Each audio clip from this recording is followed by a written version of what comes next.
मेरे पति के देहांत के बाद मैं अपने एक लौते बेटे के यहाँ रहती थी।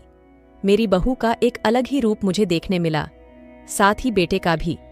दोनों के मन में क्या है मैं अच्छे से जानती हूँ। वो चाहते हैं कि मैं वृद्धा आश्रम चली जाऊं।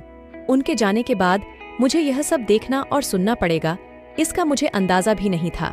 पर मैं मन मानकर अपने बेटे और बहुओं की बातें सुनकर भी यहाँ रहती हूँ, क्योंकि मुझे मेरे पोते और पोती दिखाई देते हैं।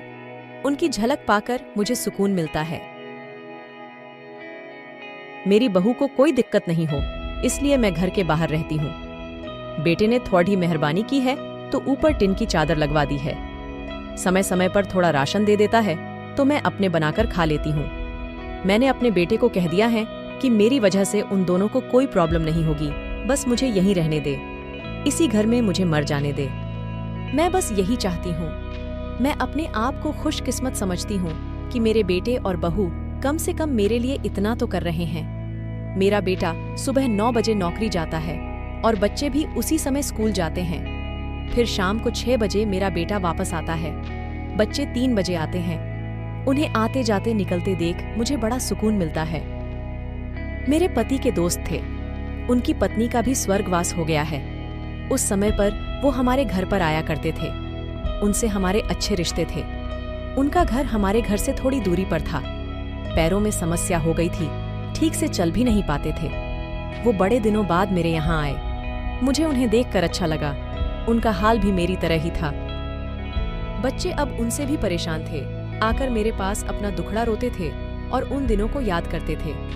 बुढ़ापा हम जैसों को बहुत रुलाता है। उनकी पत्नी का स्वर्गवास हो गया था और उन्हें चलने उठने में समस्या थी, इसलिए वो तो अपना खाना भी नहीं बना पाते थे। मेरे पास आए तो मैं समझ गई कि यह इतनी मुसीबत में चलकर पुराने दोस्तों के यहाँ चाय और खाने की चाह में ही जाते होंगे। उनकी भी अपनी मजबूरी थी। वो आए तो मैंने उनके लिए खाना बनाया और उन्हें खिलाया। मना कर रहे थे नहीं खाना, लेकिन मुझे पता था कि उनको भूख लगी है। मेरी बहू ने मुझे और उन्हें खाना खाते देख लिया। वो कुछ भी न बोली। ऐसे ही वो यहाँ 2-3 बार आए। जब भी वो आते मैं उन्हें खाना खिलाती। फिर उनके जाने के बाद जब मेरा बेटा आया तो बहू कहती है कि तुम्हारी माँ कितनी बेशर्म है, पता नहीं किस किस को आजकल बुलाकर खाना खिला रही है। बड़ी मुश्किल से कमाया जाता है और यह लुटाने में लगी। इनका राशन बंद करो, कुछ दिन भूखी रहेगी तो अक्ल ठिकाने आएगी। मैंने कहा कि मैं अपने हिस्से का उन्हें खिलाती हूँ, तुम्हारे पिता के पुराने मित्र हैं। फिर भी बहू का उल्टा सीधा बोलना शुरू रहा। घर के बाहर रहकर इनको आज़ादी मिल गई है, पता नहीं क्या क्या करती है। बेटा भी बोला कि कुछ दिन भूखा ही रहने दो इन्हें। मुझे मेरे बेटे ने घर के पीछे सीढ़ी के पास ले जाकर बिठा दिया। कहा कि अब यही बैठो। मेरे तो अब आंसू भी सूख गए थे। अगले दिन मुझे खाना नहीं मिला। मेरे टिन के उस छोटे से कमरे को बहू ने तोड़ दिया।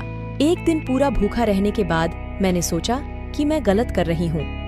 मुझे अब अपने बेटे के यहाँ नहीं रहना चाहिए और शायद गलती भी मेरी ही है। मेरी ही परवरिश में कोई कमी रही है, तभी तो यह परिणाम आया।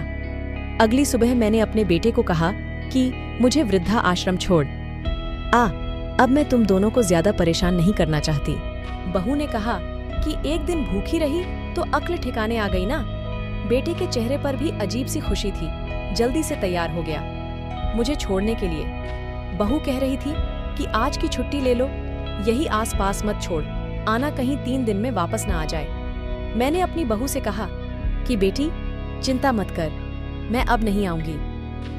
मैंने अपने पोता पोती को गले लगाया। मुझे पता था कि अब मिलना नहीं हो पाएगा।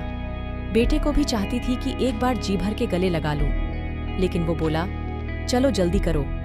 मैंने बहू को कहा कि बेटी अपना ध्यान रखना। मेरा बेटा मुझे छोड़ आया। वहां आकर मैंने देखा कि मेरी तरह कई हैं। थोड़े दिन उदास रहते हैं, फिर सच को स्वीकार कर लेते हैं। मैं अब यहाँ खुश हूँ, कुछ काम भी करती हूँ। मैं चाहती हूँ कि ऐसा कहूँ कि ऐसा किसी के साथ ना हो, लेकिन ऐसा कब किसके साथ हो जाए कोई बता नहीं सकता। लेकिन माँ बाप को ऐसे समय के लिए भी तैयार रहना चाहिए। बस बच्चों को पालकर बड़ा कर दो, उनसे कुछ उम्मीद मत रखो।